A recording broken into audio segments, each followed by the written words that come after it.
Balthasar Gelt sat in his camp as the frigid air blew through the standards of the Empire. He pondered what would happen of him after the war came to an end. He did not have the victories that would be expected of the Supreme Patriarch. On the other hand, Valdemar Alderman, the celestial wizard who spent every waking hour with the Emperor and shared in his victories, would undoubtedly look to make a claim on the position. He needed a victory if he was going to hold off the power plays of Valdemar. The Emperor would most likely support him unless a great victory worthy of songs and fables could be achieved. Perhaps that is what he could do now. Instead of waiting for the Emperor, he could strike, knowing that he is greatly outnumbered. But it would free up the Emperor to march south into the lands of Kislev all the faster, or towards Krakadrak. Time is of the essence right now, and Balthasar Gelt's future is on the line. Hello and welcome back to Fireside Improv. This is chapter 39 of this Karl Franz saga. And before Balthasar Gelt can have his grand battle of the ages, the Bearsonling tribe is attacking Beckafen in order to strike a blow. And they are going to take it down. It was recently resettled, so not too many people were living there to be slaughtered. But hopefully it can be taken back soon. Balthasar Gelt is ready to march on ahead for his glorious battle. His soldiers know that he's being a little bit greedy here, Supreme Patriarch. but they have learned to trust in his guidance, and they are going to fight. Gelt had been expecting a greater force to have arrived to defend the settlement, so even if he achieves a victory here, it may not be the victory he was hoping for in the eyes of the Emperor. Regardless as that may be, he still needs to achieve the victory still, in resounding fashion, if at all possible. So he is still looking to attack from multiple angles and try to rout them in a massacre.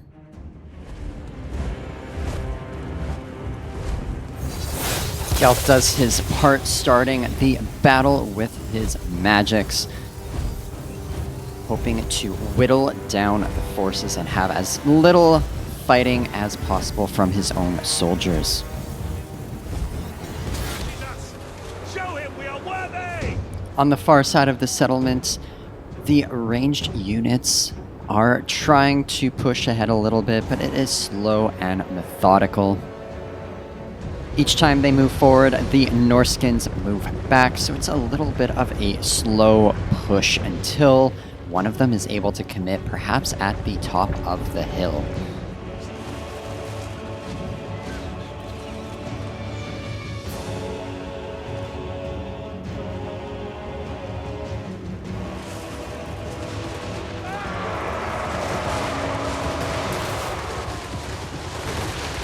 And it seems a few more rounds of volleys was enough to get them to come forward. And it is a bit of a massacre, exactly what Balthasar Gelt was looking for with this fight. In the meantime, Gelt continues his magic on the dragon to try to weaken it and potentially take it down. He decides to try to duel it for the sake of his legend. He knows his soldiers and senior leadership will spread the story if he is able to duel the dragon and lay it down to the ground. The ranged units continue their slow push up, killing more and more of the Norskins. And at the same time, Gelt did manage to take down the great beasts to thunderous cheers of his soldiers. Not too many of them were able to witness the battle, though, which is a little bit unfortunate. He does call upon them to march, however, so they can bear witness to what he achieved. More and more of the Norskins do come over towards the ranged units of the Empire, which is going to open up some flanking opportunity for Balthasar Gelt.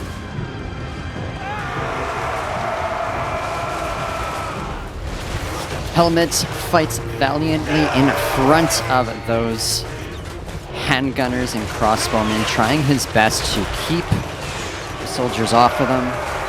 He is moderately successful, especially keeping the beasts away. This was not meant to be! No!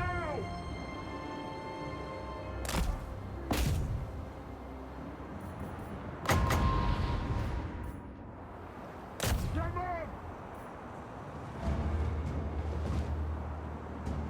Sigma, show us! Yes, sir! Quickly! Send us out! We are in peril! Kill them! They are too powerful! Smash them aside!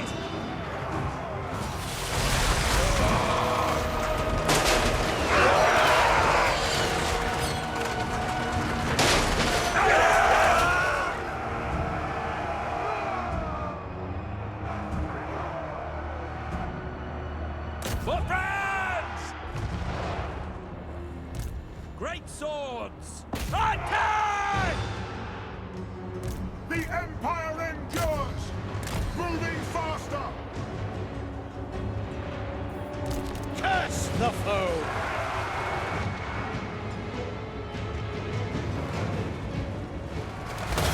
Fight!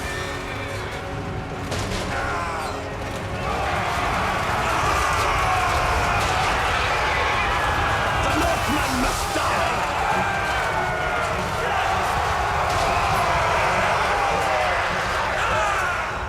And victory is ultimately achieved as the Norskins lose the will to fight, abandoning the settlement, fleeing for their lives.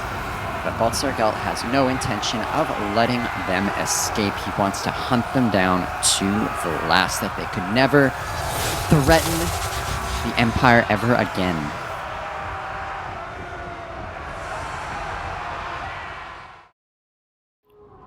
With the victory, the Winter-Toothed tribe, led by Throg, the Troll King, is no more. Its warriors melt back into the wilderness and back to their villages, where they will fight amongst themselves once again, as they have done in ages past. But Balthasar Gelt did not get the grand story-worthy victory he was hoping for. There simply were not enough of the enemies, and so he is going to have to hunt for another opportunity. It does allow the Emperor an opportunity to rest and recuperate, since he was not needed.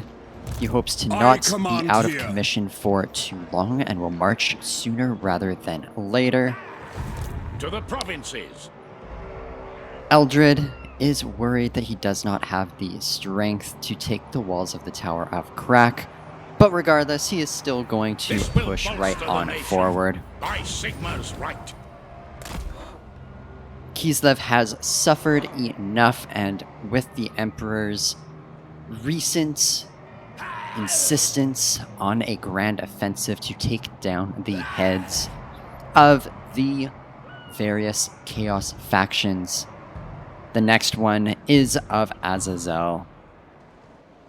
And so all hands are ready, marching in order to accomplish that. Konz goes after Zoishank, takes it down easily, occupies it, prepares it to turn it over to the Tsarina. Warrior of Sigmar. He did lose some soldiers, so he is looking to recruit some back. Yes, my lord. Volmir von Raukov was looking at taking Fort Ostrosk, but there is another army nearby that he is not confident he will be able to defeat. So he is going to rejoin Konz.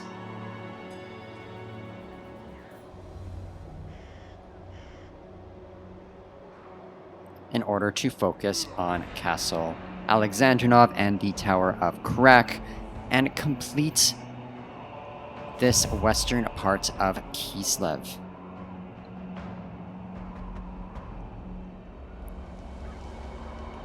Further south, again, Gustav Studebaker is going to try to reclaim Bekofen. And in Nagenhof, Ralph Koch is not going to be brought up, but Thadric will be. His mission is going to be simple: to start the reconstruction of the lost settlements. There is a bit of cash still in the Imperial coffers. They will be spent on some reconstruction efforts in Wolfenburg. The great gold mines need to get fully up and running.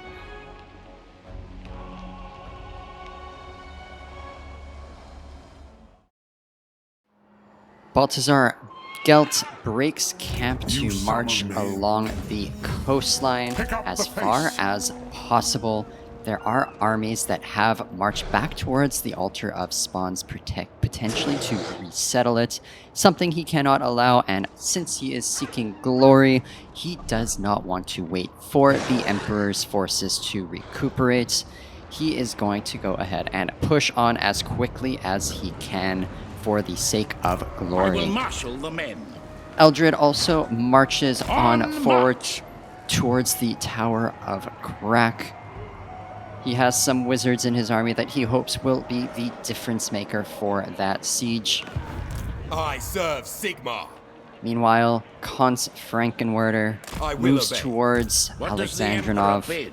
along with Sigmar Volmir von compels us. Raukov in reserve.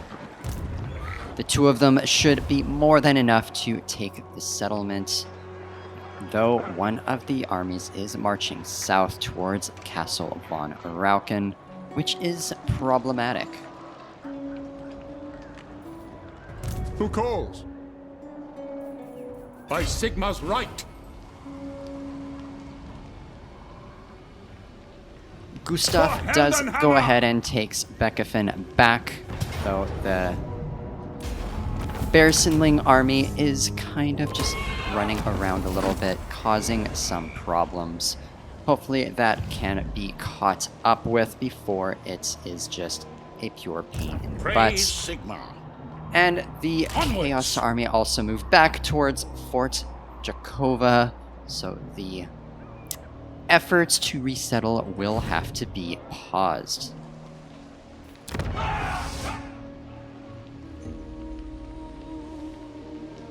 With all of these armies still hanging about, Ralph Koch is being called upon to raise another force in Castle Tempelhof.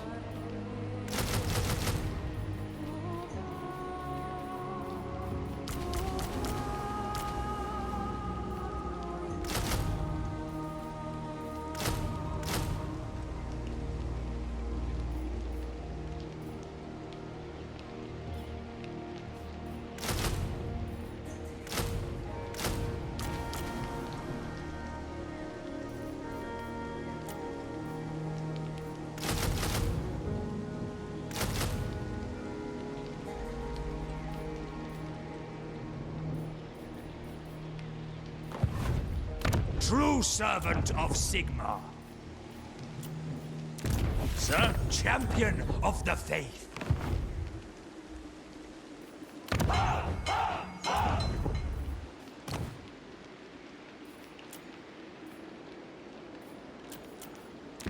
Beast wizard! Come forth!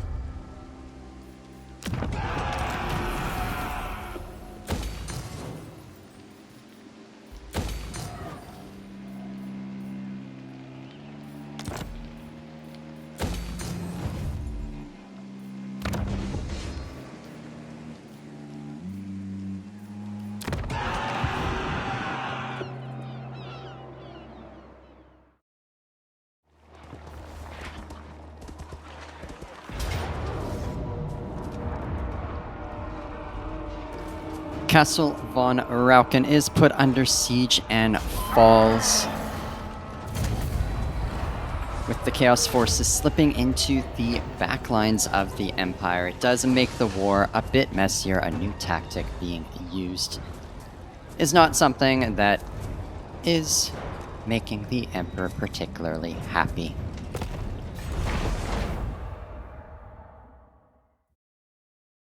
With the Chaos Army continuing to march south, Theodric goes ahead and slips away, leaving Nagenhof to its fate. Not many people have moved there. He's encouraged everyone to abandon it. But Gustav is going to march down to try to Yes, a sound plan. meet To battle! that army. Unfortunately, that will leave Bekefen open again to the other Chaos Force in the area. But with all of these little forces around, there's not much that can be done about that. Here to Castle serve. Alexandrinov The Empire! was left wide open, and Kans marches right on over to claim it.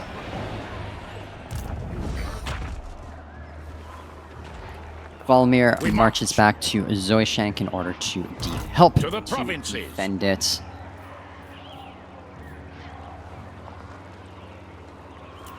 He also calls upon some Bretonnians to help reinforce as well.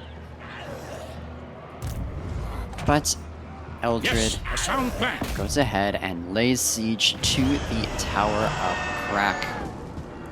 He decides he has the forces to go ahead and try to attack immediately between his wizards and his artillery. He is hopeful that it is enough to either take the walls or destroy them.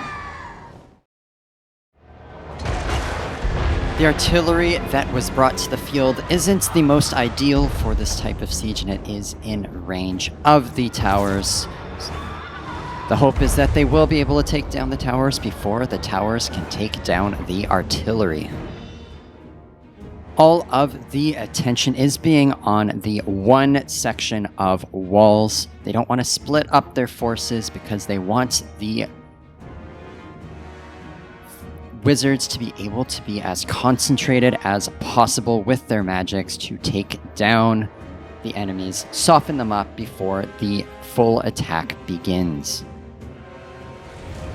The towers and walls do fall, and Leopold sends his flocks to hound the enemy, pecking at their eyes, their limbs, trying to do whatever damage they can. The artillery continues to fire as well to soften up the forces, as the lords do what they can to take down the towers that are being hastily built inside the city, as the Chaos Forces anticipates the arrival of the Empire forces.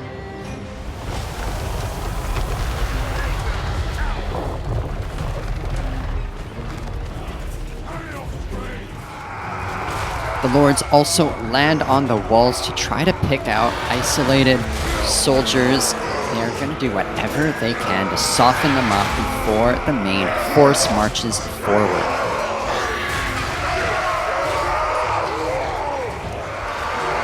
more and more of the enemies do surround the heroes, but that just makes it all the easier for the magic to be more effective.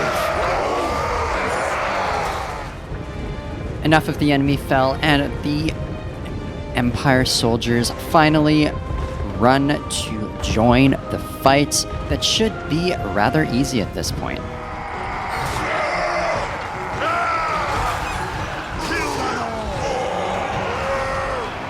It will be done!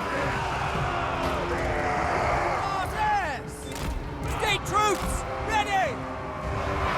Hand gunners! Shields up!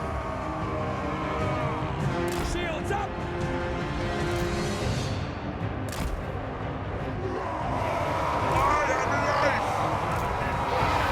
We are Sigma's heirs! For Heldenhammer, Sigmar calls!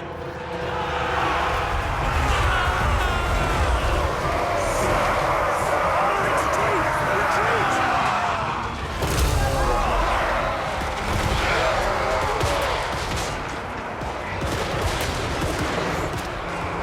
They are using dark force against the enemy! The enemy lord flees the fields. It's only a matter of time until the rest of them flee as well. Ultimately, he is just straight up killed. Even better, and there it goes. There is the victory. And the last of the western part of Kislev has been reclaimed. With the victory, it will be just a matter of time now until the cities are ready to be returned to Tsarina Katerin, unlocking a path to the eastern part of Kislev that can then be reclaimed, and the glorious motherland will be made whole, and the war with the dwarves can begin soon.